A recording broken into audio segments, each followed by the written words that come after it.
জীবনের যে সময়টিতে আমার স্বামীকে আমার প্রয়োজন ছিল আমি তখন তাকে পাইনি।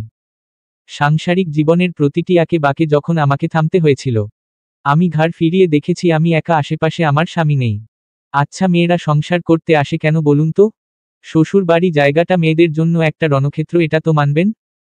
প্রতিনিয়ত শাশুড়ি, ননদ, ভাসুর, দেবরের উৎপীড়নে জর্জরিত আমিটা চাইতাম সরাসরি না হলেও চার দেয়ালের মাঝে আমার স্বামী আমাকে দুটো বুঝের কথা বলুক, মিথ্যা হোক, তবুও আস্থা দিক সে আমার পাশে আছে। কিন্তু আমার স্বামী এটা করেনি। সে ছিল নির্লিপ্ততা।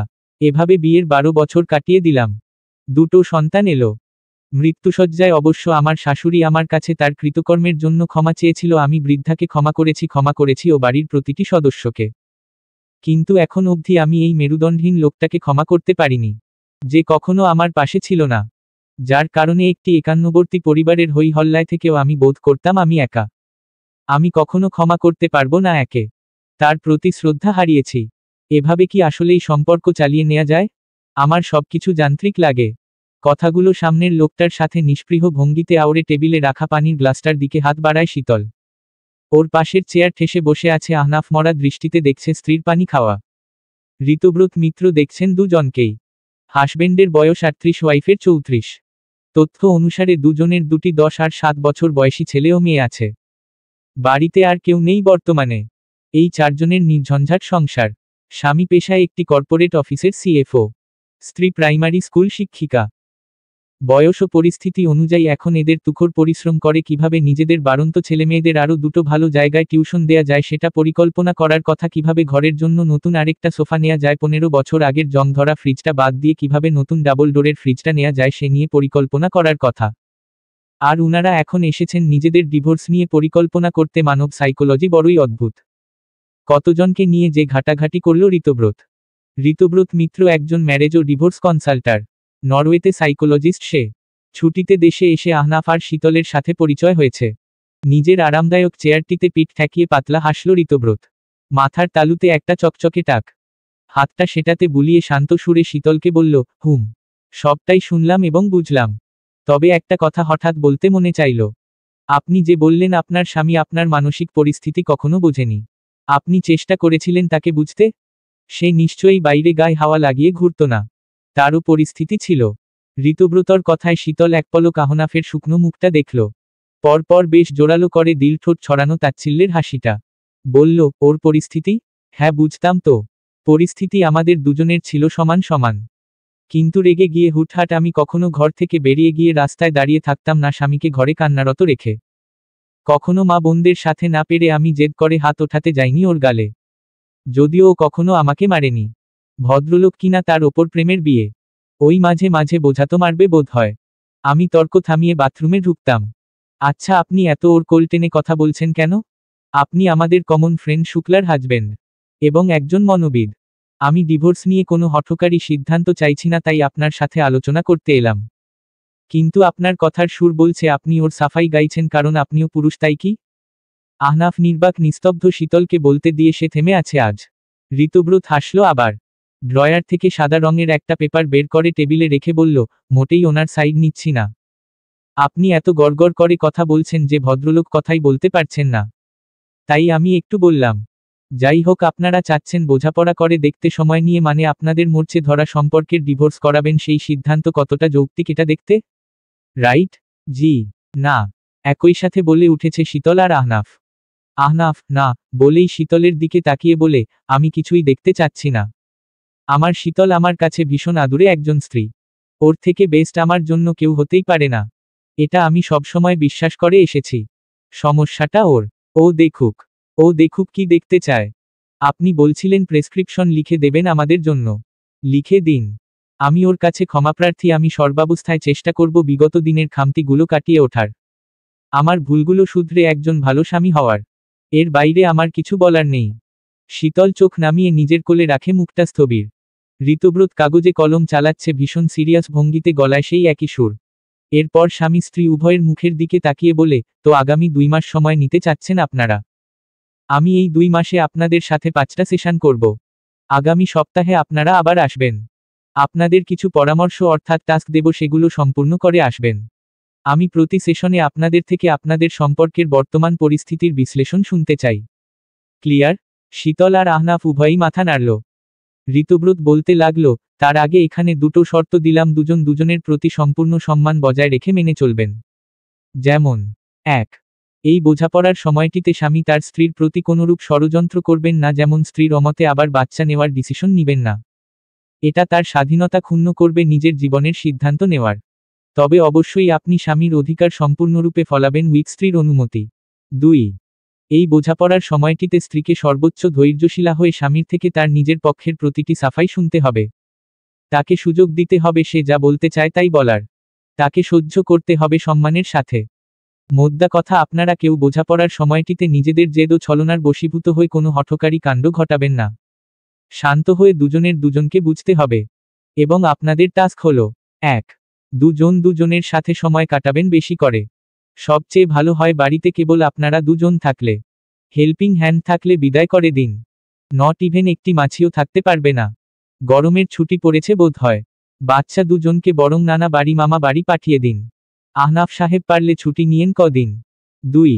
আপনাদের ধর্মকর্ম যেমন ইবাদত দুজন মিলে একসাথে করবেন। এটা আপনাদের সেলফ রিল্যাক্সেশন রিয়ালাইজেশনের সাথে সাথে পরস্পরের প্রতি আগ্রহ বাড়াবে। 3. দুজন একসাথে খাবেন, বেশি বেশি ঘুরবেন। এবং আমি আবারও বলছি, এই 7 দিন আপনাদের ভাবতে হবে আপনারা সেই পুরনো আহনাফ এবং শীতল, যারা একদিন পালিয়ে গিয়ে বিয়ে করেছিলেন, আমৃত্যু একসাথে থাকার প্রমিজ করেছিলেন। 4. নিজেদের পুরনো দিনগুলো রিক্রিয়েট করার চেষ্টা করবেন। এটা সম্পর্কে জল দেওয়ার মতো। মানে ধুলো জমা গাছে জল পড়লে পাতা আসলে কতটা সবুজ দেখা যায়। আপনারাও বুঝতে পারবেন সম্পর্ক ঠিক কোন পরিস্থিতিতে আছে। এবং আমাকে প্রতিটি টাস্কের নোট শেয়ার করবেন। যান বাড়িতে। 2 মাস আমি দেশে আছি। এই 2 মাস আমি আপনাদের দেখব। 2. আসিফ এবং আলিশা। আহনাফ সিদ্দিকী ও শীতল মাহমুদের চমৎকার দুটো বাচ্চা। ভীষণ শান্তশিষ্ট দুজন। বাড়িতে তখন বল নিয়ে খেলছিল। বাড়ির হেল্পিং হ্যান্ড মিনা বুয়া রাত 8টা নাগাদ বেরিয়ে গিয়েছে। মাম্মা পাপা তাকে 1 সপ্তাহের জন্য ছুটি দিয়েছে। ওরা 2 ভাইবোন বেশ অবাক এটা শুনে। আরও অবাক হলো হঠাৎ করে যখন মাম্মা বলল ওদের দুজনকে এই ছুটিতে মামা বাড়ি পাঠিয়ে দেবে। ওদের আনন্দ আর ধরল না, তবে দু চোখ প্রশ্নাত্মক। ছেলে মেয়েদের এমন দৃষ্টি দেখে আহনাফ হেসে বলল, আমরা দুজন যাব না। শুধু তোমরা যাবে। আমরা এই ছুটিতে একটু ব্যস্ত থাকব তো। বাড়িতে তোমাদের সময় দিতে পারবো না। মামা বাড়ি কেবল ওরা দুজন যাবে, মাম্মা পাপা যাবে না। ওদের শাসন করার কেউ থাকবে না সেখানে। শুধু নানা ভাইয়ের আদর, মামা মামির আদর, ইচ্ছেমতো কাঁচা আম খাবে, পুকুরে গোসল করবে, বৃষ্টিতে ভিজবে। এসব বোধগম্য হতেই দস্যি দুটো মন নাচতে লাগলো। শীতল ছেলেমেয়েদের ব্যাগ গুছিয়ে দিচ্ছে দ্রুত। আসিফ আলিশার মামা স্টেশনে নামবে, এখানে আর আসবে না। সেই পর্যন্ত আহনাফ গিয়ে পৌঁছে দিয়ে আসবে ওদের। বৈশাখ মাস, বাইরে বৈশাখী হাওয়া। আহনাফ ছেলে মেয়েদের নিয়ে স্টেশনের পথে রওনা দিল। শীতল মৃদু মন্দ হাওয়াতে দুলতে থাকা জানালার পর্দা টেনে সবকটা জানালা আটকে দিল, ঝড় আসে যদি এই চিন্তায়। একা অ্যাপার্টমেন্টেও আসলেই ভীষণ একা। কিছুক্ষণ মনমরা হয়ে বসে থাকার পরে উঠে টেবিলে খাবার সাজাতে গিয়ে মনে পড়ল আহনাফের সাথে খেতে হবে ওকে। প্রায় 6 বছর তো হবেই শীতল আহনাফের সাথে খায় না। ভাবতে ভাবতে দুটো প্লেট সাজিয়ে নিয়েছে। বাসন্তী চালের ভাত আর বড় ইলিশ মাছ ভাজা। সব গুছিয়ে ওর মনে পড়ল ছাদে কাপড় মেলে দেয়া ছিল যেগুলো তোলা হয়নি। ও দ্রুত দৌড়ে সেগুলো তুলতে গিয়ে ভিজে গেল পুরোপুরি, মেলে দেয়া কাপড়গুলো তো আগেই ভিজল। ঘরে এসে হাতের ভেজা কাপড়গুলো আবার ঝুড়ি ভরে রেখে রুমে ঢুকে গায়ের ভেজা শাড়িটা ছাড়তে ছাড়তে হঠাৎ চমকালো যখন দেখল আহনাফকে। রুমের দরজা ভেজিয়ে দরজায় ঠেস দিয়ে নির্নিমেষ দেখছে শীতলকে। বাইরে থেকে এই মাত্র চাবি দিয়ে ঢুকেছে ঘরে ও নিঃশব্দে। শীতল কেবল সাব ব্লাউজ পরনে। আহনাফকে দেখে গুটিয়ে গিয়ে ঢাকল নিজেকে তোয়ালেতে, অপ্রস্তুত গলায় বলল, তুমি। আহনাফের অভিব্যক্তি শান্ত, বলল, এখনো হাজবেন্ড তোমার ছাড়াছাড়ি হয়নি আমাদের। ভয় পেলে কেন? শীতল চোখ নামালো। ঠিক তা নয়, হঠাৎ দেখলাম বলেই। আহনাফ দরজা বন্ধ করে দেয়। শীতল আইঢাই করে ওঠে, তুমি। আমি যাও ডাইনিংয়ে। আসছি। খাবো। আহনাফ গিয়ে সরাসরি শীতলের সামনে দাঁড়িয়ে বলল, কি ব্যাপার? এত ঘাবড়াচ্ছ কেন? আমরা কিন্তু 2 দিন আগেও ভীষণ ঘনিষ্ঠ স্বামী স্ত্রী ছিলাম। হঠাৎ তোমার মতিভ্রম হয়েছে, মাথায় ডিভোর্সের পিনিক উঠেছে বলে ভুলে গেলে? নাকি ভাবছো আমি তোমার কাছে এলে তুমি ফুটবল হয়েও যেতে পারো এই বোঝাপড়ার সময়টিতে? এজন্য? শীতল মুখ চোখ শক্ত করল, হঠাৎ বলল, 2 দিন আগেও আমরা মেলামেশা করেছি, তাতে আমার প্রেম ছিল ভাবছো? না, আমার কেবল বাধ্যতা ছিল স্বামীর প্রতি। আজও আছে। বলেই শীতল তোয়ালে সরালো নিজের। আহনাফ ঠান্ডা চোখে ওকে দেখতে দেখতে হঠাৎ করে হাত বাড়িয়ে বাহু ধরে ঘুরিয়ে নিল শীতলকে। শীতল কিছু বুঝে ওঠার আগেই ওর ভেজা কাঁধে ঠোঁট ছুঁয়ে দাঁড়িয়ে রইল। ঈষৎ শিহরণে কাঁপল শীতল। ক্ষুব্ধ মনটা হলেও শরীর তো নয়। স্ত্রী শরীর, সে তো লতার ন্যায় নরম ঢলে ঢলে পড়তে চায়। ও ইতস্তত করল, আহনাফ তুমি। আহনাফ ওর কাঁধ থেকে ঠোঁট সরিয়ে থুতনি রাখল, ধিমি আওয়াজে বলল, শর্ত নাম্বার 2। স্ত্রীকে সর্বোচ্চ ধৈর্যশীলা হয়ে স্বামীর নিজের পক্ষের প্রতিটি সাফাই শুনতে হবে। তাকে সুযোগ দিতে হবে সে যা বলতে চায় তাই বলার। এসব বুঝি সাফাই? আহনাফের হাত সরাতে চাইল শীতল নিজের কোমর থেকে। পারল না, উল্টো চোখের নিমিষেই উঠে গেল শূন্যে। পরপর বিছানায় পড়ল শরীর। আহনাফ ভারী শান্ত, ভারী লক্ষ্মী। কি প্রেমময় ওর দৃষ্টি। শীতল পারে না ওর সাথে বাজে ব্যবহার করতে, যা কখনো পারেওনি। আহনাফ ঝুঁকল, আন্ত স্বরে বলল, এটা সাফাই। আমার অনেক কিছু বলার আছে তোমাকে। তোমার অনেক কিছু বোঝার আছে। বোঝার আছে এই সম্পর্ক টিকবে কিনা। শান্ত হয়ে থাকো, শুনি তো বলুন। অস্ফুটে বলল শীতল। আহনাফের ঠোঁট তখন ওর ঘাড়ে। শীতল চুপ হয়ে আছে। আহনাফ বলছে, তুমি এখনো ভীষণ সুন্দর শীতল, প্রাণবন্ত। আমি বুড়ো হয়ে গেছি। শীতলের শরীরটা স্থবির, শুধু মুখ চলছে। ঋতব্রত দাদাকে বলে শর্ত নামায় আরেকটা শর্ত লেখাবো। কি? ঘনিষ্ঠ থেকে ঘনিষ্ঠ হচ্ছে আহনাফের স্পর্শগুলো। মাঝখানে মুখ তুলে জানতে চাইল কথাটা। মনোযোগ টানা শীতলেই। শীতল বলে, শর্তনামায় লেখাবো কেউ যেন এই বোঝাপড়ার সময়টিতে অতিরিক্ত আহ্লাদের কথাবার্তা বলে ন্যাকামি না করতে আসে। এইসব আমি আমার তরুণী বয়সে চেয়েছি, তখন পাইনি। এখন আর এসবের দরকার নেই। তুমি চুপচাপ একটা কারণ দেখাও আমার কেন তোমার কাছেই থেকে যাওয়া উচিত। আসিফ আলিশাও যেখানে পারছে না তোমার থেকে আমার বিতৃষ্ণা সরাতে। আহনাফ শীতলের কাঁধ থেকে ঠোঁট সরিয়ে হাসল ঈষৎ আধো অন্ধকারে শীতলের সর্বশেষ ভূষণে নিজের দৃঢ়কোমল হাত রেখে বলে, ওটাই তো করছি। ঋতব্রত দা কি বললেন শুনলে না? হাজবেন্ড তার তরফ থেকে স্ত্রীকে বোঝাতে তার সর্বোচ্চ করবে, স্ত্রী জেদ দেখাতে পারবে না। তাকে ধৈর্য ধরে বুঝতে হবে। শীতল বলল, এসব থেকে আবার কি বুঝব? আহনাফ চুমু খায় শীতলের কণ্ঠনালীতে একটা বলে, আমি আমার তরফ থেকে বোঝাচ্ছি। তুমি কি বুঝে নেবে সেটা তোমার ব্যাপার। বলেই শব্দ করে হাসল আহনাফ। হাসির ঝংকার তুলেছে চার দেয়ালের কামরাতে। শীতল বুঝল এই নিছক দুষ্টুমি আহনাফের। এই আহনাফ তার প্রেমিক আহনাফ ছিল, যেই আহনাফকে সে বিগত 12 বছর খুব করে খুঁজেও পায়নি। এখন যখন ছাড়াছাড়ির কথা তুলল তখন এসে ধরা দিল। ছাই চাপা অভিমান জমাট বাঁধতে গিয়েও বাঁধে না শীতলের। ওর মনোযোগ পাল্টে গেল পুরোপুরি। আহনাফের তৎপরতায় বৈশাখী ঝড় উঠেছে দম্পতির চার দেয়ালের কামরাতে। শীতল এই সময়টিতে সম্মোহিত ছিল। যখন ভেতরের বাইরের উভয় দিকের ঝড় থামল, শীতল চাদরে শরীর ঢেকে মুখ ঘুরিয়ে শুয়ে রইল। আহনাফ ওকে ঘুরিয়ে নিয়ে আবার যখন দুষ্টুমি করে বলল, thank you for your cooperation, তবে আমার মনে হয়নি তুমি আমার সাথে রেগে আছো। ছাড়াছাড়ি চাও? শীতল বরাবরের লাজুক লাল মুখটা ঘুরিয়ে নিল আবার। চলো খেতে চলো, কোমল সুর আহনাফের কণ্ঠে। দুজনেই যখন কিছু সময়ের জন্য নীরব থাকল, সেই নীরবতা শব্দ করে ভাঙল শীতলের কান্নায়। আহনাফ আবার ঘুরিয়ে নিল ওকে। শীতল এইবার দুই হাতে আহনাফকে ধাক্কা দিয়ে উঠল, চেঁচিয়ে কেঁদে বলল, আমার স্পষ্ট মনে আছে তুমি আমাকে এক রাত না খাওয়া রুমে ছেড়ে দিয়েছিলে আহনাফ। তোমার ওই বোনের কারণে। এখন এত ঢং করো না আমার খাওয়া নিয়ে, অসহ্য লাগে আমার। শরীর কাঁপিয়ে কিছুক্ষণ কেঁদে শীতল চাদরে পেঁচিয়ে নিজেকে ওয়াশরুমে ঢুকে বসে রইল চুপচাপ। আহনাফ শূন্য দৃষ্টিতে তাকিয়ে রইল দরজায়। মাসখানেক আগে আহনাফের মা হুজাইফা বেগম মারা যাওয়ার পর থেকে এসবের শুরু। হুজাইফা বেগম মারা যাওয়ার আগে শীতলকে ডেকে দুই হাত ধরে ক্ষমা চেয়ে তার সব ছেলে মেয়েদের দিয়ে ক্ষমা চাইয়ে হাতের চুড়ি দুটো দিয়ে গিয়েছিল শীতলকে। তিনি বিদায় বেলা কৃতজ্ঞ ছিলেন নিজের সেজ বৌমার প্রতি, যে কর্মজীবী মহিলা হয়েও দুই হাতে শাশুড়ির বার্ধক্যে তাকে দেখাশোনা করেছে, অন্তত কথার খোঁচাতে কষ্ট পেয়ে মরতে দেয়নি তার পূর্বের কৃতকর্মের জের ধরে। খোঁচা দিয়ে কথা বলা, কাউকে কষ্ট দেয়া এমনিতেও শীতলের স্বভাব বিরুদ্ধ কাজ ছিল। তবে ওর শাশুড়ি মরার পরে ওর যেন কি হলো, দীর্ঘ বছরের সাংসারিক বিতৃষ্ণা, এক হাতে বিছানায় পড়ে থাকা বৃদ্ধ শাশুড়ির মলমূত্র সাফ করা, দিনের পর দিন বার্ধক্যের সেবা করতে করতে আশটে দুর্গন্ধে খাবারের রুচি কমে যাওয়া, নিজে অভুক্ত থাকা বাচ্চাদের পড়াতে বসানো, নিজের স্কুলে যাওয়া, অফিস থেকে ফিরে আহনাফের যান্ত্রিক আচরণ, বিছানায় আহনাফের সাথে প্রেমহীন সহবাস, মাঝে মাঝে সাংসারিক তর্কাতর্কিতে এতটাই ভয়ঙ্কর মানসিক পরিবর্তন এসেছে যে হুজাইফার জানাজার পরেই শীতল আহনাফের সামনে দাঁড়িয়ে ওর চোখে চোখ রেখে বলেছে, আম্মা বিছানায় পড়েছিলেন, মায়া করে আর ফেলে যেতে পারিনি। এমনিতেও তুমি আমাকে এনেছিলে কেবল তোমার সংসারের সেবা করতে। বাড়ি খালি হয়েছে, তোমার ভাইবোনরা সব সেটেলড, আম্মাও মারা গিয়েছে, এখন তুমি আমাকে মুক্তি দাও। আমি পারছি না তোমার সাথে থাকতে। আমি কেমন সুইসাইডাল হয়ে যাচ্ছি। আমার উল্টোপাল্টা করতে ইচ্ছে করে শুধু।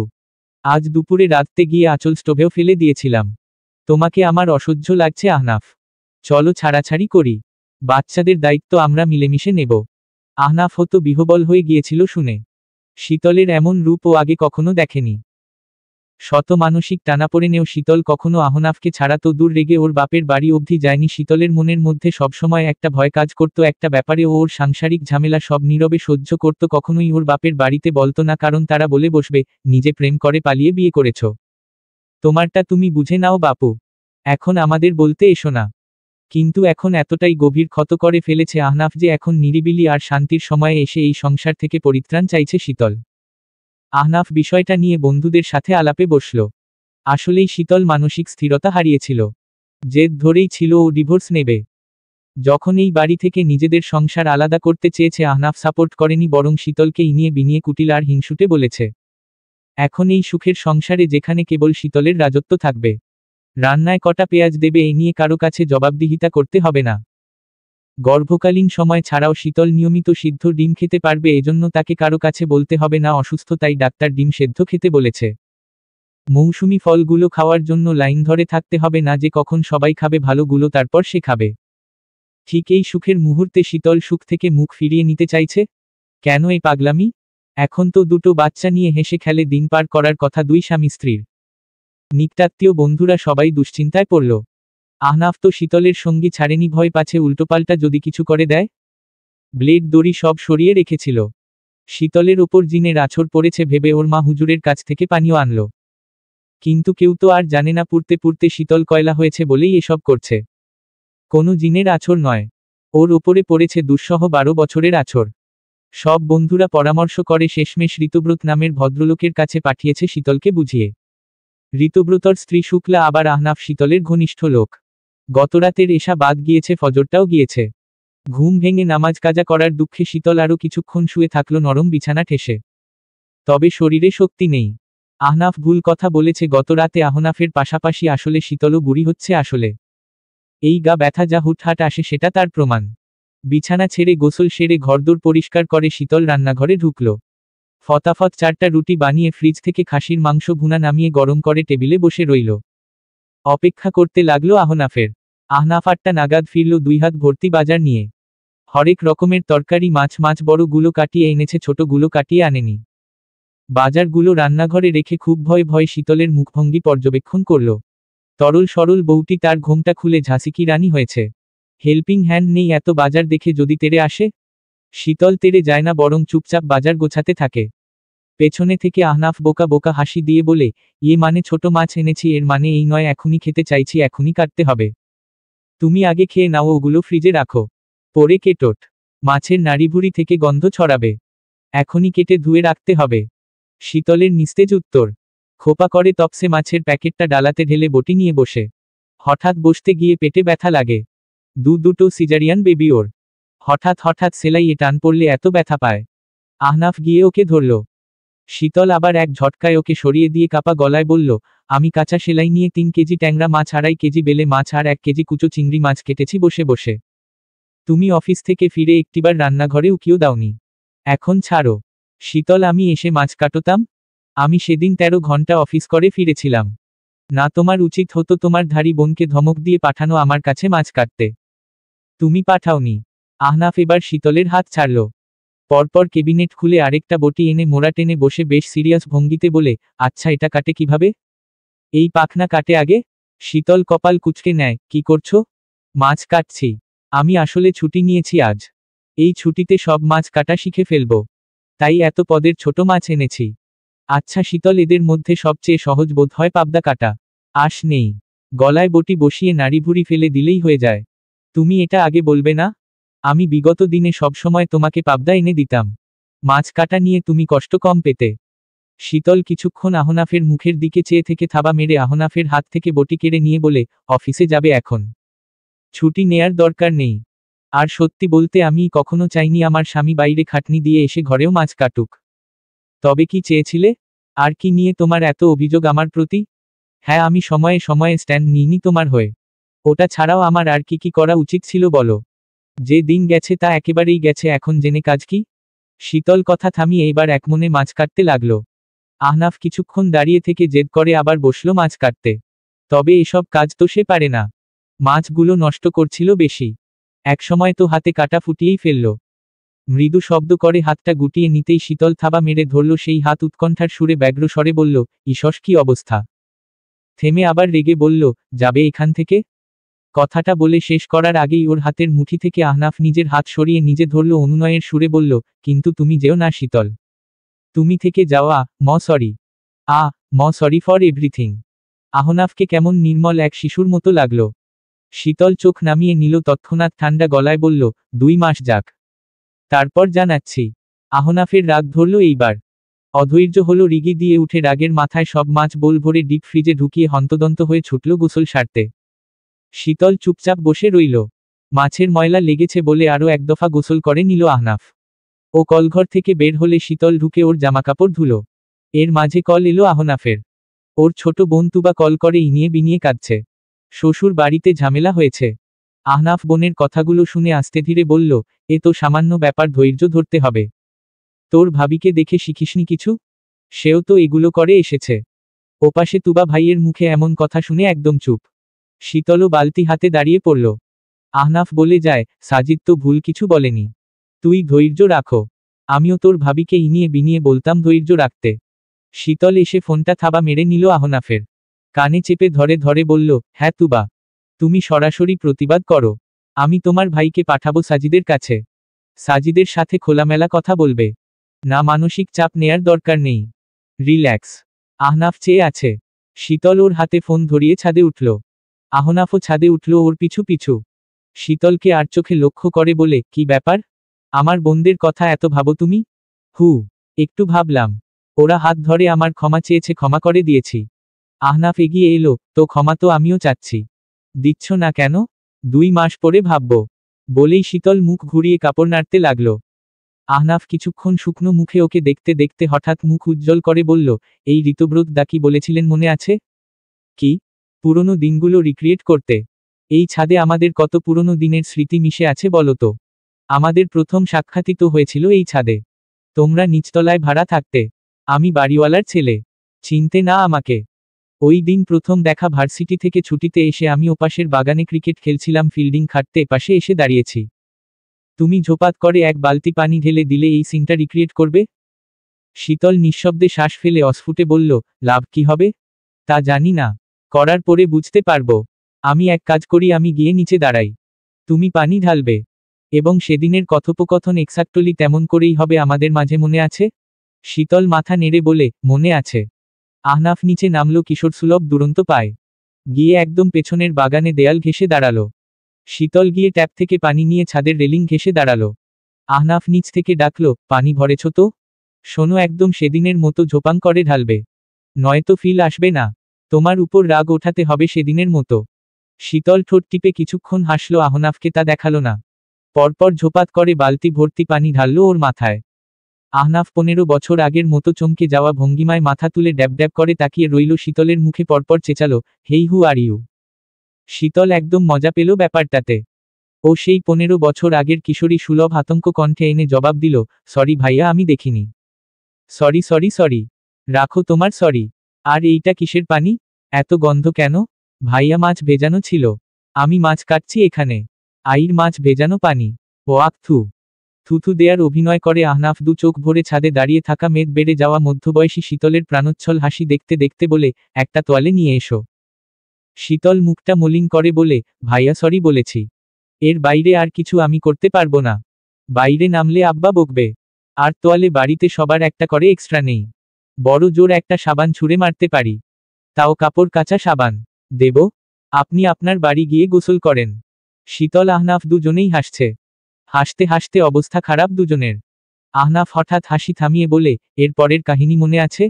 আমি জেদ ধরে দাঁড়িয়েছিলাম তোমার থেকে তোয়ালে নিয়েই ছাড়বো বলে। আর তুমি আমার আব্বার কাছে গিয়েই বলছিলে, ও আঙ্কেল, এখানে একটা বখাটে ছেলে এসে ক্রিকেট খেলছিল, আমি ভুলে পানি ফেলেছি গায়ে। ছ্যাঁচড়াটা এখন আমার পেছনে পড়েছে। কি সব বলছে দেখুন। যাচ্ছে না এখান থেকে। শীতল চুপচাপ মাথা নাড়ে। এসব কিছু তার মনে আছে? সব কিছু। তারপর এই ছেলেটা তার জন্য কি প্রচণ্ড পাগল হয়েছিল। এসব পুরনো কথা মনে পড়তেই শীতলের চোখ ভিজে উঠল। ও আহনাফের থেকে মুখ লুকাতে ঘুরে দাঁড়িয়ে রইল। ও ফুপিয়ে কাঁদছে। আহনাফ নিচে দাঁড়িয়ে আছে, ও বুঝেছে শীতল কাঁদছে। হঠাৎ করে ওর চোখ দুটোও ভিজে উঠল। নিচে দাঁড়িয়েই ঠান্ডা গলায় বলে, পুরুষ একটা সময় খুবই নির্মম থাকে, আবার পুরুষ একটা সময় ভীষণ দুর্বল হয়ে পড়ে মানসিকভাবে। এই সময় আমাকে ছেড়ে যাবে শীতল? শীতল নিরুত্তর। আহনাফ বলল, সিঁড়িতে এসো। কেন? আগে এসো বলছি। শীতল চোখ মুছে নিজেকে সামলে নিয়ে সিঁড়িতে নামল। আহনাফ শীতল মুখোমুখি। ও বলল, তারপরের দিনগুলো মনে আছে? তারপর অনেক দিন পরে তোমার প্রেমে পড়ার পরে আমি এই সিঁড়িতে দাঁড়িয়ে তোমাকে টিজ করেছিলাম, ওই দিনটা রিক্রিয়েট করবে? শীতল চুপচাপ মাথা নাড়ল। আহনাফ হঠাৎ হাত বাড়িয়ে ওর পথ আটকে দিয়ে কপাল কুঁচকে বলল, কোথায় যাওয়া হচ্ছে? ভাইয়া ছাদে। ছাদে কি?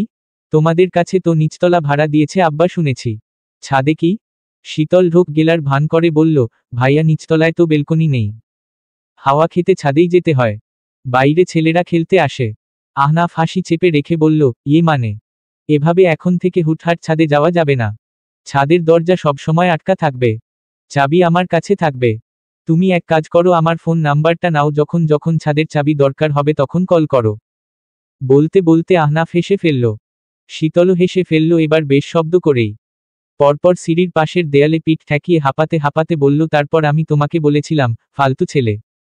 আপনার বাবার কাছে নালিশ দেব। আহনাফ হাসি থামিয়ে শীতলের দিকে এগোলো, এক হাত দেয়ালে ঠেসে রেখে বলল, নালিশ দাওনি। তবে গুনে গুনে 15 দিন পরে ঠিকই আমার ছাতার নিচে এসেছিলে গলির মাথা থেকে। দুজন তাকিয়ে আছে দুজনের চোখে। পুরনো স্মৃতিতে আরক্ত দুজন। হঠাৎ আহনাফের দৃষ্টি নামল শীতলের ঠোঁটে। শীতল কিছু একটা আন্দাজ করতে পেরেই মুখ ঘুরিয়ে নিয়ে অস্ফুটে বলল, অনেক হয়েছে। এবার অফিসে যাও। আহনাফকে অফিসে যেতে হলো। শীতল বাড়িতে একা। বাচ্চাদের সাথে ভিডিও কলে কথা বলতে বলতে দুপুরের রান্নাটা সেরেছে। আহনাফের আনা পাবদা মাছ কালোজিরা দিয়ে রেঁধেছে, গরুর মাংস বড় চিংড়ি ভাজা, ঢেকি শাক বেশি করে কুচো চিংড়ি দিয়ে রেঁধে ভেজেছে, সাথে কাঁচা আম দিয়ে টক ডাল। বেখেয়ালি মন নিয়ে একা হাতে টুকটুক করে কখন এত পদ প্রস্তুত করেছে শীতল বুঝে উঠতে পারেনি। ইদানিং আসলেই ওর মাথায় সমস্যা দেখা দিচ্ছে। ও ভীষণ বেখেয়ালি মন ভুলো। ও কি ধীরে ধীরে ডিমেনশিয়ার পেশেন্ট হয়ে যাবে? ওকে দেখবে কে তখন? পুছবে কে? আহনাফের সাথে থাকলে অবশ্য দুশ্চিন্তা করতে হবে না। সে নাকি ভালো হাজবেন্ড হয়েছে তার ভাষ্যমতে। বরং এটাই হবে ওর উপযুক্ত শাস্তি। ডিমেনশিয়ায় আক্রান্ত বউয়ের সেবা করা। প্রতি মুহূর্তে মুহূর্তে মনে করিয়ে দেবে, আমি তোমার স্বামী, যা বিগত 12 বছর শীতল বোঝেনি আহনাফের আচরণে। এসব ভাবতে ভাবতে একটু হাসল শীতল। হাসতে গিয়ে আবার চোখে জল এলো। ও আসলেই পাগল হচ্ছে। তা না হলে এত ওভারথিংকিং কে করে? শুক্লা এসে দরজায় কলিং বেল টিপে যাচ্ছে লাগাতার। শীতলের খুলতে একটু দেরি হলো। শুক্লা ঘরে ঢুকেই বেজার মুখে বলল, তোদের নাকি সেশন চলছে মান অভিমান মিটিয়ে নেওয়ার। আমিও আজ তোর জামাইবাবুর সাথে মান অভিমান করে এসেছি। মানুষজনকে মেন্টাল থেরাপি দেওয়া লোকটা বউয়ের অভিমান ভাঙাতে কি পদক্ষেপ নেয় দেখব। ফ্রিজ খুলে কাঁচা আমের শরবত বের করে শুক্লার দিকে এগিয়ে দিতেই শুক্লা আচমকা শীতলের গাল চেপে ধরে শুকনো গলায় বলে, পানিশূন্যতা? নাকি প্রেগন্যান্ট? শীতল মলিন হাসে ধীরে বলে, আসিফ আলিশার পরে আর সাহস হয়নি রে। আর বিগত 6 মাস ধরে আমাদের মধ্যে মিটিং অনিয়মিত ছিল। বাচ্চার পরিকল্পনা তো দূরে থাক, উদ্দেশ্যহীনভাবে ভাসছিলাম দুজন। সেই রোজ রোজ আমি ঘুম থেকে উঠে সংসার ধর্ম করেছি, রাতেও বাড়িতে দুহাতে বাজার নিয়ে ফিরেছে, আমাকে একটিবারও জিজ্ঞেস করেনি আমার দিনগুলো কেমন যাচ্ছে সংসারে। রাতের ভালোবাসা কেমন হতো জানিস? ওর কাছে আগে থেকে শাড়ি খুলে যেতে হতো। তার নাকি শাড়ি খোলার সময় নেই, অফিসে খুব কাজের চাপ কিনা। সেদিন রাতে মেজাজ দেখালো, বিষয়টি নিয়ে বলল, ধুর, এটা খুলে আসতে পারো না? এত সময় নেই, তাড়াতাড়ি ঘুমিয়ে সকাল সকাল উঠতে হবে। এরপর কোনো কথা নেই, কিছু নেই, কেবল নিচে টানল নিজের। আর ঘুমিয়ে পড়ার আগে একবার বলেছিল, আসিফ আলিশার হাতের লেখার দিকে একটু খেয়াল দিও তো। ওদের হাতের লেখার অবস্থা খুব একটা ভালো না, সকালে দেখলাম। আমি জানতে চাইলাম, আমার অবস্থা কেমন, এটা তুমি শেষ কবে দেখেছ? তার আগেই শুনলাম নাক ডাকছে। এটা আম্মা মরার 2 দিন আগের ঘটনা। সম্পর্কের অবস্থা এই তলানিতে পৌঁছেছিল। আমি দিশেহারা হয়ে উঠেছিলাম। ওই দিন সারা রাত ঘুমাতে পারিনি। ব্যাস ওই দিন কসম খেয়েছিলাম, হতচ্ছাড়াকে একটা জটিল শাস্তি দেব আমি। জটিল শাস্তি, যাও আজীবন মনে রাখবে। এরপর তো আমার শাশুড়ি মরে গেলেন। আমি তারপর থেকে পাগলামির নাটক করতে লাগলাম ওকে ইচ্ছে শাস্তি দিতে। বলতে বলতে শীতলের কণ্ঠের তেজ বেড়ে যায়। শুক্লা শুকনো হেসে বলল, তার মানে ভয় দেখাচ্ছিস ভাইয়াকে এমন পাগলামি করে? আসলে ছাড়বি না? না, ছেড়ে যেতেও পারি, ঠিক বলা যায় না। তবে আমাকে ও 12 বছর যেভাবে দমে দমে কষ্ট দিয়েছে, যতক্ষণ না পর্যন্ত ওর মুখে সেই কষ্ট দেখি আমি মানব না। আমার মন শান্ত হবে না। শুক্লা শীতলের কথা শুনে আরাম কেদারায় ঠেস দিয়ে বসে বলল, ভালোবাসিস না খুব? অস্পষ্ট শীতলের কণ্ঠ। কি জানি, তবে ঘৃণা করতে পারিনি। ঝোড়ো ঝোড়ো করে কেঁদে ফেলল শীতল। শ্বাস নিতে পারছে না ও কান্নার তোড়ে। মাঝখানে একটু শান্ত হবার চেষ্টা করে বলে, আচ্ছা বলতে পারিস আমরা মেয়েরা এমন কেন? আমাদের ঘৃণা করতে মন চায় না কেন এই লোকগুলোকে? শুক্লা মেয়েটিকে মায়ামো দৃষ্টিতে দেখতে দেখতে ওর চোখ মুছিয়ে দিয়ে বলল, উনি ছুলে তোর রাগ লাগে? সত্যিটা বলবি? দম বন্ধ হয়ে আসে? শীতল দুই পাশে মাথা নেড়ে অকপটে বলে, এখনো ভালো লাগে। কি বেহা শরীর দেখ, নরম করে ছুলেই গলে যায়। এই শরীর মনের খোঁজ রাখে না 12 বছর ধরে ধুঁকতে থাকা মনটার। নয়তো ওকে কাছে আসতে না দিয়ে ধরে পেটাতো। তাহলে এখনো ভালোবাসিস? শীতল বিষয়টা পুরোপুরি উপেক্ষা করে যেতে চাইল। বলল, ঋতব্রত দাদাকে দিয়ে শর্তনামায় আরেকটা শর্ত লেখাবো। কি? ও আমার কাছে আসতে পারবে না? মিনমিনিয়ে বলল শীতল। শুক্লা বেশ শব্দ করে হেসে উঠল এইবার। পেট চেপে হাসি যাকে বলে। কিছুক্ষণ হেসে বলল, কেন? তোর ডিসিশন নিতে অসুবিধা হবে নাকি? শীতল চোখ নামিয়ে বসে থাকে নিরুত্তর। শুক্লা আবার ওর দুই গাল চেপে ধরে বলে, কখনো কখনো ক্ষমা জিনিসটা জীবনে আশীর্বাদ রূপে আবির্ভূত হয়। ক্ষমা? আর 12 বছরে যত পোড়া দাগ? যা যা আমি পাইনি তা? তোর জীবন কতই বা? 34-এর ধরে নে 12 বছর তোর ছিলই না। তোর বিয়ে হয়েছে গতকাল, আমারও তো 33-এ বিয়ে হলো। হ্যাঁ, ওই এক সান্ত্বনা ভুলে গেলে ঠিক হবে, আসলেই ভুলে যাওয়া যায়? শুক্লা মৃদু হেসে বলে, ভুলতে বলছি না তো। তুই যা যা পাসনি সেগুলো এখন খামচে খামচে নিবি। এটাই তো করা উচিত, তাই না? আমরা খাবার ঠিক সময়ে না পেলে রাগ করে ভাতের প্লেট রেখে উঠে যাব? নিজেদের অভুক্ত রাখব? না, দেরি করে যাই আসুক তৃপ্তি নিয়ে খেয়ে খিদে মারব। আর নারী জন্মের খিদে কি? একটা চমৎকার সংসার আদরের। তুই উপেক্ষা করবি কি করে এই খিদে? পারবি এই খিদে উপেক্ষা করতে? আর মনে তো হয় না তুই আর কাউকে গ্রহণ করবি এই জীবনে। শীতলের চোখ ভিজে উঠল আবার। এত মন ভুলানো কথায় ভুলতে চাইছে না। ও এলোমেলো দৃষ্টি ফেলে শ্বাস নেয় ঘন ঘন। ভাতের কথায় মনে পড়ল দুপুর হয়ে গিয়েছে। শুক্লাকে বলল, তোকে একটু দই চিড়া দেব? খাবি? শুক্লা মাথা নাড়ায়।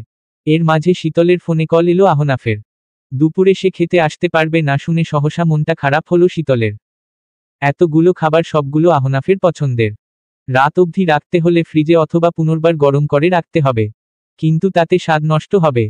উদাস চোখে শুক্লা টেবিলে সাজানো খাবারগুলো দেখছে। আর শুক্লা দেখছে শীতলকে, খানিক বাদে পাতলা হেসে বলে, কি বরের জন্য মন খারাপ? শীতল চোখ নামায়। শুক্লা বলে, না না, লজ্জা পাস না। আমি বলছি না এটা তোর ভালোবাসা। হয়তো এটা তোর অভ্যাসে মিশে গেছে এই ওকে ভালোমন্দ খাওয়ানোর ব্যাপারটা। যা অফিসে নিয়ে যা ভাইয়ার। আরে ছাড়াছাড়ি না হয় পরে করলি। তোকে এত সুন্দর দুটো সন্তান দিল, তাকে 2 মাস মন ভরে খাওয়াবি না? সম্মোহিতের ন্যায় শীতল শাড়ি পাল্টালো। বাহিরে শান্ত ভীষণ, তবে কি যে অস্থির ওর মন তা শুক্লা জানে না। আপনা দোলাচলে ভেঙেচুরে যাচ্ছে বুকের পাঁজর। ও একটু পরিত্রাণ চায় এই পরিস্থিতি থেকে, শুধু একটু পরিত্রাণ। শুক্লা নিজের গাড়িতে শীতলকে আহনাফের অফিসে নামিয়ে দিয়ে গেল। বাড়ি থেকে অফিসের দূরত্ব খুব বেশিও নয়। লিফটে উঠে বহুতল ভবনের 6 তলায় পৌঁছেই শীতল একটু ধাক্কা খেল। অফিসের অ্যাকাউন্ট সেকশনে আহনাফ দাঁড়িয়ে আছে মুখ শুকনো করে, সামনে ওর বসো হাতের একটা ফাইল অনবরত নেড়ে নেড়ে কি যেন বলছে আহনাফকে। কণ্ঠে গর্জন। শীতলের পা অদূরেই থেমে গেল। স্পষ্ট করে সবটা না শুনলেও শুধু শুনল, deadline. Stupid. Will make you fired. শীতল হা করে দাঁড়িয়ে রইল। টিফিন ক্যারিয়ার ধরে রাখা হাতটা মৃদু কাপল। আহনাফও ঠিক তখনই শীতলকে দেখল। ভীষণ থমথমে তার মুখটা, যেন রক্তও নেই। বউয়ের সামনে বসের ঝাড়ি খেয়ে কোথায় মুখ লুকাবে সেই জায়গা খুঁজছে এলোমেলো দৃষ্টি ফেলে। শীতল আর দাঁড়ালো না, ভীষণ গম্ভীর মুখটা নিয়ে দ্রুত পা চালিয়ে অফিসের ক্যান্টিনের দিকে ছুটল। বসের হাত থেকে ফাইলটা নিয়ে আহনাফও ছুটল সেদিকে। ক্যান্টিনের একটি পর্দাঘেরা কর্নারে দুজন বসে আছে দীর্ঘক্ষণ চুপচাপ। শীতলের মুখটা দেখে মনে হচ্ছে ও ভীষণ রেগে আছে। আহনাফ নীরবতা ভেঙে ভয়ে ভয়ে জানতে চাইল, কি? ওই 5 ফুটিয়া বান্দরটা তোমার সাথে এমন রিগি দিয়ে কথা বলছিল কেন? আহনাফ হাসল। শীতল, এভাবে বলো না, উনি বস আমার। তো? জুনিয়র তো বয়সে। ন্যূনতম শিষ্টাচার নেই? তুমি ওর বড় ভাইয়ের বয়সী। শীতল, কর্পোরেট সেক্টরে শিষ্টাচার দিয়ে কিছু হয় না। আমি যেমন আমার বসের থেকে ঝাড়ি খেয়েছি, সে আরও বেশি খাবে সিওর কাছ থেকে। আহনাফের সরল হাসি বড্ড গা জ্বালিয়ে দিচ্ছে। শীতলের টেবিলের ওপর টিফিন ক্যারিয়ারটা শব্দ করে রেখে বলে, সেজন্য স্টুপিড বলবে? কে স্টুপিড? আহনাফ সিদ্দিকী। এই তুমি ক্যাবলার মতো হেসো না তো।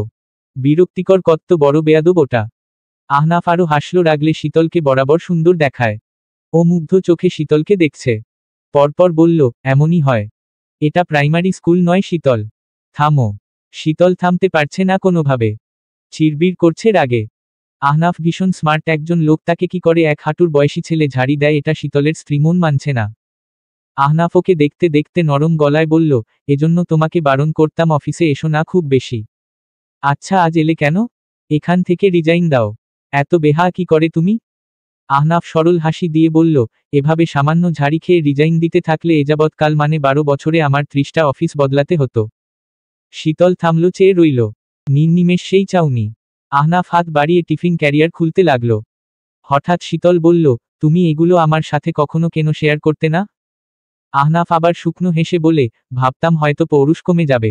আর তুমি এমনিতেই খিটখিটে মেজাজে থাকতে। আগ্রহ পেতাম না তোমাকে বলার। যদি কম গুরুত্ব পাই তোমার থেকে? শীতল চোখ নামিয়ে শ্বাস নিয়ে বলল, আমিও অনেক কথা তোমার সাথে বলতে গিয়েও বলতাম না, কারণ তোমার চেহারা দেখে আগ্রহ পেতাম না। আহনাফ ভাত মাখাতে লাগল। শীতল চেয়ে দেখে বলল, এখনো সেই স্বার্থপর রয়ে গেলে? একবার জানতেও চাইলে না আমি খেয়েছি কিনা? আহনাফ ভাত মাখিয়ে শীতলের মুখের সামনে লোকমা তুলে ধরে বলে, তুমিও কথায় কথায় অভিযোগ করা শীতল রয়ে গেলে? আলবৎ থাকব। আমি ভুল নই। ওর মুখে লোকমা ঠুসে দিয়ে ওকে চুপ করিয়ে দিল আহনাফ। এরপর এক হাতে শীতলের বাহু ধরে টেনে ওকে কাছে এনে বলে, তাই তো তুমি ভুল নও। আমি দোষী। সেজন্যই তো ক্ষমা চাইছি। মাফ করে দাও। শীতল কথা বলে না। আহনাফ ভাত খেয়ে নেয় চুপচাপ। দুজনে চুপ থাকলেও ওদের নীরবতা দুজনের গা ছোঁয়া। ছোট ছোট শ্বাসে গুমোট ক্যান্টিনের ওই পর্দাঘেরা কোণটা। আহনাফ হাত ধুয়ে আচমকা শীতলকে কাছে টেনে ওর বুকে মাথা ঠেকালো। শীতল হকচকাল শুরুতে পরপর নিজেকে সামলে নিল। কাঁপতে থাকা হাতটা বড্ড সংকোচে আহনাফের মাথায় বুলিয়ে নরম গলায় বলল, শরীর খারাপ লাগলে লিভ নাও এই বেলা। এটুকুর দরকার ছিল সত্যিই। ধন্যবাদ এখানে আসার জন্য। আহনাফ প্রায় ফিসফিসিয়ে বলে। শীতল কপাল কুঁচকে বসে থাকে। আহনাফ আরেকটু ঘনিষ্ঠ হয়ে ওর বুকে মাথা ঘষতেই শীতল ত্যক্ত সুরে বলে, এটা অফিস তোমার আহনাফ। তুমি যেও না শীতল। এ পাগলামি করো না। আহনাফের কণ্ঠ অসহায় শোনা যায়। এই স্বর, এই ঘনিষ্ঠতা শীতলের মধ্যকার দোলাচল বাড়িয়ে দেয়। ও নিজেকে আটকাতে আহনাফকে ধাক্কা দিয়ে কেঁদে উঠে বলে, তুমি একটা ইতর ছিলে, ভুলে যেও না। আহনাফ টেনে আবার ওকে বুকের মাঝে নেয়, হ্যাঁ ছিলাম। আর থাকবো না। আমি বড্ড অসহায় হয়ে পড়েছি। আমি আমাদের বাচ্চা, আমাদের ফেলে যেও না। তোমার পা ধরছি, মাফ করো। আহনাফের শেষের কথাটায় শীতলের রাগ বাড়ে 10 গুণ। আহনাফকে এক প্রকার ঝাঁকুনি দিয়ে ওঠে বলে, ক্ষমাটাও ঠিকমতো চাইতে শিখলে না, মেয়েদের মতো কথাবার্তা যৎসব। ছাড়ো তো। এইবার আহনাফ থমকায়। বোকা বোকা চোখে শীতলের রাগান্বিত মুখটা দেখে। শীতল রাগে ফুঁসতে ফুঁসতে বলল, কোনোদিন পুরুষ তো হলেই না, এখন আবার মেয়েদের মতো পা ধরাধরি করছো। থাকবো না তোমার সাথে। শীতল টিফিন ক্যারিয়ার গুছিয়ে উঠল। আহনাফ তৎক্ষণাৎ উঠে গিয়ে ম্যানেজমেন্টের থেকে লিফট চেয়ে আনলো। অনুনয় বিনয় করে দ্রুত দ্রুত নিচে নেমে পার্কিং লট অবধি গিয়ে দেখল শীতল দাঁড়িয়ে আছে। ও জানতো আহনাফ আসবে। আহনাফ গিয়ে ওর সামনে দাঁড়াতেই ও হাঁটা ধরল, বেশ সিরিয়াস গলায় বলল, হাঁটতে হাঁটতে বাড়িতে যাব। দুজন পাশাপাশি হাঁটছে। স্টেশন রোডের এপাশের পার্কটা বিকেলে কেবল জমে উঠেছিল। এটা ওদের বাড়ির খুব কাছেই, এখান থেকে গলি ঘুরে 5 মিনিট লাগে। ওরা দুজন লোকজন দেখে থেমেছিল। হঠাৎ মৃদুমন্দ কালবৈশাখী ঝড় শুরু হতেই লোকজন ছোটাছুটি করে দিয়েছে। শীতল দাঁড়িয়ে থাকল। আহনাফ ওকে খেয়াল করে বলল, ফুচকা খাবে? শীতল কিছু সময় চুপ করে থেকে বলল, আমাদের প্রথম ডেটের কথা তোমার মনে আছে? হু। ফুচকা খেয়েছিলে তুমি। চলো আজও খাই। ওই মুহূর্তটা রিক্রিয়েট করি। শীতল আহনাফকে অনুসরণ করে এগিয়ে গেল। ফুচকা অর্ডার দিয়ে ওরা একটা নিরিবিলি বেঞ্চে বসে বড় লেকের দিকে চেয়ে রইল। শীতল বলল, এত এত মুহূর্ত রিক্রিয়েট করে কি হবে? কিছু কি হয় না? তুমি দেখো না, ধুলার আস্তরণ সরে না? বোঝো না আমরা দুজন দুজনকে কতটা ভালোবাসি আজও? শীতল শক্ত গলায় বলে, না, সবকিছু বদলেছে। ধুলার আস্তরণের নিচে আমাদের সম্পর্কটা বদলেছে, ফুচকার দাম বদলেছে, তুমি বদলেছ, আমিও বদলেছি। শীতলের কথা সোজা গিয়ে বুকে বিধে তীরের ন্যায় আহনাফের। ও বারবার হোঁচট খেয়ে মুখ কালো করে নেয়। ফুচকা আসে। শীতল খায়। এরপর কেউ আর বেঞ্চ থেকে ওঠে না। লেকের দিকে চেয়ে থেকে কাটিয়ে দেয় একটা সন্ধ্যা। হঠাৎ যখন বৃষ্টি শুরু হয়, সে তুমুল কালবৈশাখী ঝড়। দুজন উঠে রিকশা না পেয়ে বড় বটগাছটার নিচে দাঁড়ালো। ফুচকার ভ্যানগুলো বাক্স গুছিয়ে বিদায় নিয়েছে। আশেপাশে 3টা সোডিয়াম লাইট ব্যতীত আর কেউ নেই। ওরা দুজন ভিজছে। আহনাফের শান্ত দৃষ্টি স্থির হয়ে আছে শীতলের ভেজা মুখে। শীতল বেশ কিছুক্ষণ আহনাফের দৃষ্টি সহ্য করেছে, শেষটায় বিরক্ত গলায় বলল, এত দেখার কিছু নেই। 12টা বছর খুব রূপবতী ছিলাম আমি। এখন গালে মেজটা পড়তে শুরু করেছে। চোখ নামাও। আহনাফ কপাল কুঁচকাল। এগিয়ে গিয়ে শীতলের ঘনিষ্ঠ হয়ে দাঁড়িয়ে সরল গলায় বলল, তোমার ওই দিনটার কথা মনে আছে? আমি প্রথম তোমাকে চুমু খেয়েছিলাম বৃষ্টির মধ্যে, ঠিক এখানে দাঁড়িয়ে। তুমি আমাকে দুশ্চরিত্র ছেলে অপবাদ দিয়ে কাঁদতে কাঁদতে বাড়ি গিয়েছিলে। পুরনো দিনের কথায় শীতল দারুণ লজ্জা পেয়ে গেল। ও চোখ নামিয়ে ভিজতে লাগল। আহনাফ ওর গাল দুটো ধরে বলল, এই সিনটা রিক্রিয়েট করবে? শীতল কিছু বলার আগেই আহনাফ মুহুর্মুহু চুমুতে ভরিয়ে ফেলল শীতলের ভেজা ঠোঁট। চোখ কপালে উঠল শীতলের। এক ফাঁকে নিজের ঠোঁট ছাড়িয়ে নিয়ে রেগে বলল, আহনাফ, এখন দুটো বড় বড় বাচ্চা আছে আমাদের। এতটা গা ছাড়া হও না তো। আহনাফ হাঁপাচ্ছে। ভেজা শরীরটাকে দুই হাতে প্যাঁচাতে প্যাঁচাতে কোলে তুলে নিয়ে ধপধপ শব্দ তুলে এগোতে থাকে সামনে। শীতল তাজ্জব চোখে কিছুক্ষণ চেয়ে থেকে অস্ফুটে বলে, আহনাফ, পাগলামি করো না তো, আমরা দুটো বড় বড় বাচ্চার মা বাবা। ভুলে কেন যাচ্ছ? তুমি কেন যাচ্ছ? তুমি কেন ভুলে যাচ্ছ তবে ওদের কথা? আহনাফের আকুল প্রশ্নের বিপরীতে শীতল নির্লিপ্ততা। বাকিটা রাস্তা গুমোট হয়ে থাকে। আহনাফ অস্থিরতা কমিয়ে শান্ত গলায় বলে, পালিয়ে বিয়ে করার পরে কাজী অফিস থেকে এই গলির মাথায় এসে বৃষ্টিতে পড়েছিলাম। তোমার স্যান্ডেল ছিঁড়েছিল। আমি সেদিন কোলে করে তোমাকে বাড়িতে নিয়ে ঢুকিয়েছি। ওই সিনটা রিক্রিয়েট করছি। আহনাফের গলা পেঁচিয়ে ধরে কাঁদছে শীতল নিশ্চুপ। আহনাফ ওকে ঘরের সামনে দাঁড় করিয়ে চাবি দিয়ে দরজা খুলে আবার কোলে তুলে ভেতরে ঢুকল। শীতল কান্না থামাচ্ছে না। আহনাফ চেষ্টাও করে না ওর কান্না থামানোর, শুধু ভেজা শরীরটা জাপটে ধরে ডিভানে বসে থাকে। শীতল ওর বুকে মাথা ঠেকায় এবং কিছুক্ষণ ওভাবেই কাটে। এরপর ধীরে ধীরে শীতল চোখ মুছে বলে, তোমার বিশ্বাস হয় আমি তোমাকে ডিভোর্স দিয়ে যাব? আহনাফ দৃঢ় জবাব দেয়, না, বিশ্বাস হয় না। তাহলে এই এত ঢং আহ্লাদ কেন করছো? যা 12 বছরে করনি? কেন আমার পাগল হবার পাগলামি গুলো মেনে নিচ্ছ? আহনাফ কেঁদে লাল হওয়া মুখটার দিকে বিভোর হয়ে চেয়ে দুই হাতে গাল মুছিয়ে দিয়ে আন্ত গলায় বলে, কারণ বিগত 12 বছরে আমিও খুব করে চেয়েছি আমার বউয়ের পাগলামি মেনে নিতে। মন চাইতো ওর সব পাগলামি মেনে নিয়ে একটু পরিবারের লোকের বিপক্ষে গিয়ে দুটো কথা বলি। একটু ওর মেজাজ নিয়ে ওকে ছেড়ে দিই, ওকে শাসন না করে। তখন যে আমিও পারিনি। পাছে সবাই স্ত্রৈন বলে। শীতল আরও কিছুক্ষণ কাঁদল। এরপর আহনাফের লোমশ বুকে নাক ঘষতে ঘষতে ফুপিয়ে বলে, আমি যাব না কোথাও। আসিফ আলিশাকে বাড়িতে নিয়ে এসো। বাড়ি ফাঁকা লাগছে। আহনাফ আপনের চেয়ে আপন মানুষটার কপালে ওর অনুশোচনার চুমু খেতে খেতে নতুন সূচনা করে নরম গলায় বলে, আমার বাড়ি ফাঁকা লাগছে না। একটা সময় আমিও চেয়েছি তোমাকে নিয়ে 2 দিন নিরিবিলি থাকি। পারিনি। ওদের সামনের সপ্তাহে গিয়ে আনব। সমাপ্ত। তোমাতে নতুন করে ইশরাত আরা ইতি।